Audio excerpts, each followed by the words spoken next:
देखिए, राजस्थान में नंबर और विश्लेषण आपने देख लिया, लेकिन यहां पर सत्ता परिवर्तन की जो आहट है वो सुनाई दे रही है। लेकिन जो नजरें हैं वो मध्य प्रदेश और छत्तीसगढ़ पर भी हैं, क्योंकि वहां की जनता का मूड क्या कहता है ये एबीपी न्यूज और सी वोटर के ओपिनियन पोल के मुताबिक हम आपको बताते हैं। वहां पर मध्य प्रदेश में कांग्रेस की सरकार बनती नजर आ रही है, तो छत्तीसगढ़ में फिर से एक बार कांग्रेस सरकार के आसार, लगातार दूसरी बार कांग्रेस की जीत वहां पर नजर आ रही है। तो मध्य प्रदेश का फाइनल आंकड़ा क्या कहता है, ओपिनियन पोल का फाइनल आंकड़ा वो हम आपको बता रहे हैं। देखिए, 99 से 111 सीटें मध्य प्रदेश में बीजेपी के पास जाती नजर आ रही हैं।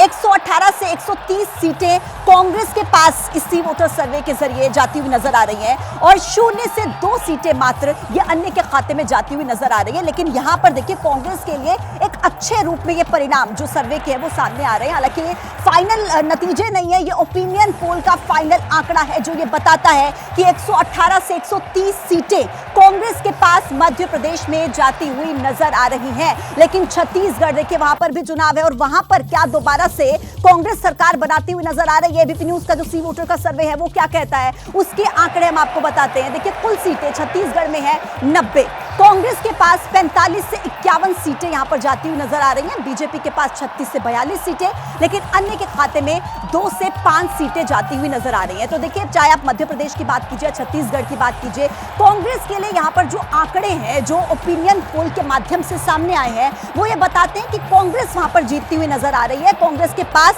छत्तीसगढ़ में 45 से 51 सीटें जाती हुई नजर आ रही हैं। लेकिन देखिए, एक और बात बहुत महत्वपूर्ण, क्योंकि चुनावों में ये बहुत ज्यादा जरूरी होता है कि वहां के मुद्दे क्या हैं, क्या ऐसी समस्याएं, क्या ऐसे मुद्दे जिनको जहन में रखकर लोग वोट करने के लिए जाते हैं, वो बताना बहुत जरूरी है। इसके लिए हमने आपके लिए डेटा तैयार किया, जिसके जरिए आप ये समझेंगे कि मध्य प्रदेश, राजस्थान, छत्तीसगढ़, इन 3 राज्यों में लोगों के क्या मुद्दे हैं जिनके जरिए वो वोट डालने के लिए जाएंगे। बेरोजगारी आप देख लीजिए, 28% राजस्थान के लोगों के लिए एक बड़ा मुद्दा है जिसके माध्यम से वो वोट डालने जाएंगे। इसके अलावा 31% मध्य प्रदेश के 31% लोगों के लिए बेरोजगारी मुद्दा है, और 28% छत्तीसगढ़ के लोगों के लिए बेरोजगारी एक बड़ा मुद्दा है। अगला आंकड़ा देखिए, बिजली, पानी, सड़क, और इसके अलावा भ्रष्टाचार, महंगाई और स्थानीय मुद्दे ऐसे कई हैं जो कि मध्य प्रदेश, छत्तीसगढ़ और राजस्थान के लोगों के लिए एक बड़ा मुद्दा है। यानी कि जब वो अपना वोट कास्ट करने के लिए जाएंगे ना, तो उनके जहन में ये सब मुद्दे रहेंगे और इन सब मुद्दों को ध्यान में रखकर वो वोट करने के लिए जाएंगे। लेकिन ये तमाम जो मुद्दे हैं, इन्हें पार्टियां अपने जहन में कितना रख रही हैं, ये समझने की कोशिश करेंगे। खास मेहमान लगातार हमारे साथ जुड़े हुए हैं, जफर इस्लाम साहब, आप ही के पास आते हुए, क्योंकि आंकड़ा जब हमने आपको राजस्थान का दिखाया, आपके चेहरे पर खुशी थी, लेकिन मध्य प्रदेश का आपने देखा और छत्तीसगढ़ का आपने देखा, तो क्या अब आप क्या कहेंगे, जो सी वोटर का ये सर्वे है उसके मुताबिक बीजेपी को कहीं ना कहीं नुकसान होता दिख रहा है?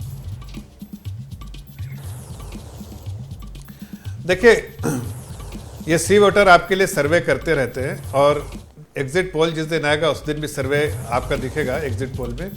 मुझे पूरी उम्मीद है कि उस दिन आपको सही जो आंकड़े आने वाले हैं वो आप दिखाएंगे। मध्य प्रदेश में मैं आपको बता रहा हूँ कि शायद आज से 2-3 महीने पहले 5-7 सीटें अगर आप कम मुझे देते भी, तो एक बार को मैं सोचता शायद अभी आप स्टार्ट कर रहे हैं सर्वे, बहुत बड़ा सैंपल सर्वे नहीं किया होगा, इसलिए आपको इस तरह के आंकड़े मिल रहे हैं। आज अगर आप ज़मीन पे जाएंगे तो आपको भारतीय जनता पार्टी को 100% मैं कह रहा हूँ 135 से प्लस वोट मिलेंगे, ये सीटें मिलेंगी। ये मेरा आपको मध्य प्रदेश में है, और छत्तीसगढ़ में भी हम सरकार बनाएंगे। ये हमारा पूरा कॉन्फिडेंस है कि राजस्थान, छत्तीसगढ़, मध्य प्रदेश में हम जीतेंगे। हमारे अलायंस पार्टनर के साथ हम अच्छा करेंगे वहाँ पर, मिजोरम में, और तेलंगाना में हमें इतिहास रचने वाले हैं। इतिहास, मैं कह रहा हूँ इतिहास रचेगा तेलंगाना में भी। जफर साहब, खालिद अख्तर साहब हमारे साथ जुड़े हुए एडिटर हैं सी वोटर के। खालिद जी, देखिए, जब हम आंकड़े दिखा रहे हैं राजस्थान के, तब जफर इस्लाम साहब भी कह रहे हैं, उसको मान भी रहे हैं, लेकिन जहां पर आंकड़े कहीं ना कहीं उनके अगेंस्ट जाते हुए नजर आ रहे हैं, वहां पर वो कह रहे हैं कि एग्जिट पोल में कुछ बदलाव होगा। खालिद जी। जी देखिए, ये दोनों ही पार्टियों के लिए, जहाँ पे आंकड़े उनके फेवर में होंगे वो खुश होंगे, वहाँ थोड़ी हमारी तारीफ करेंगे। जहाँ आंकड़े उनकी पार्टी के अगेंस्ट में जाएंगे वो थोड़े से हमें लताड़ लगाएंगे। खैर, हमें इन चीज़ों से फ़र्क नहीं पड़ता, हम तो वो बताते हैं जो लोग हमसे कहते हैं, और जो लोगों की राय होती है वो हम अपने आंकड़ों में दिखाते हैं। जफ़र साहब ने कहा कि इसमें सैम्पल साइज़ का मैं बता दूं साहब, इस सर्वे में हमने तकरीबन 63,516 लोगों से बात की, जो काफ़ी बड़ा सैंपल साइज़ है कोई भी एक रीडिंग के लिए। और ये हमारी एक्सरसाइज जो है डाटा कलेक्शन की, ये कोई एक दिन की एक्सरसाइज नहीं या एक दो बार की नहीं, ये थ्रू आउट द ईयर हम करते रहते हैं। और ये सर्वे जो है पिछले एक महीने का प्रेडिक्शन है, और ये उसी लाइन पे है जो पिछले एक साल से लगभग लगातार हम एबीपी पे दिखाते रहे हैं। मध्य प्रदेश की ट्रेजेक्ट्री में हम ये दिखाते रहे कि साहब वहाँ पे जो है एंटी इनकम्बेंसी सेंटीमेंट सीएम के खिलाफ तो नहीं है, लेकिन वहाँ के सिटिंग एमएलए के खिलाफ बहुत ज़्यादा है और उनको प्रोजेक्ट नहीं किया गया। और दूसरी तरफ जो है कांग्रेस की तरफ से कमलनाथ जो है ओपनली अपनी जो है पॉलिटिक्स वहाँ पे खेल रहे हैं, which is a mix of soft Hindutva और पॉपुलिस्ट स्कीम्स वगैरह। तो वो उनकी स्कीम्स के, उनकी पॉपुलिस्ट स्कीम्स और हिंदुत्व पॉलिटिक्स को जो भी उसके नतीजों को लेकर के जो बोल रहे हैं लोग, वो हमारे सर्वे में रिफ्लेक्ट हो रहा है। और हम पब्लिक परसेप्शन के लिए सिर्फ एक दो चीज़ों पे बात नहीं करते हैं, हम पब्लिक परसेप्शन कई मुद्दों पे लेते हैं। सीएम की रेटिंग क्या है, एमएलएस को कितना लोग चेंज करना चाहते हैं कि नहीं चाहते हैं, सरकार की रेटिंग है क्या है, सरकार से खुश हैं कि नहीं है, भले वो किसी पार्टी को वोट करते हो ना करते हो, उनको क्या लग रहा कौन जीतेगा। तो इन सारे सवालों पे जब हम परसेप्शन, पब्लिक परसेप्शन होता है, उसके बेसिस पे फाइनल यानी कुल मिलाकर खाली जी जो पूरा सर्वे तैयार किया जाता है बहुत अच्छे सैंपल साइज के साथ, बहुत रिसर्च के साथ तैयार किया जाता है। मैं आप तीनों के पास ही वापस लौट रही हूँ।